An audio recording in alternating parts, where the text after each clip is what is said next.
ఇదే రేపు వైఎస్ఆర్ కాంగ్రెస్ పార్టీ వచ్చిన తర్వాత రిపీట్ అయితే మీరు తట్టుకోగలుగుతారా? దాడి చేసే ప్రదేశంలో మేమే ఉంటాం, పరిగెత్తుకుంటే పోలీస్ స్టేషన్ పోతే ఆడ మేమే ఉంటాం, గాయాలతో హాస్పిటల్ పోతే ఆడ మేమే ఉంటాం, చివరికి మీరు నిద్రపోతే కళలో కూడా మేమే ఉంటాం.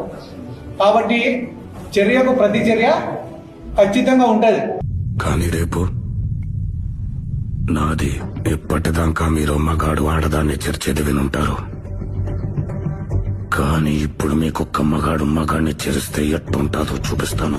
ఇయాల నుంచి మీ పల్లెలో ఏ కొమ్మలో ఆకలాడినా, ఏ కొట్టంలో ఆవర్చినా, ఏ చెట్టు మీద పెట్టలేచినా అది మహానంది గారి వీర రాఘవరెడ్డి కత్తి వాదరలికడే.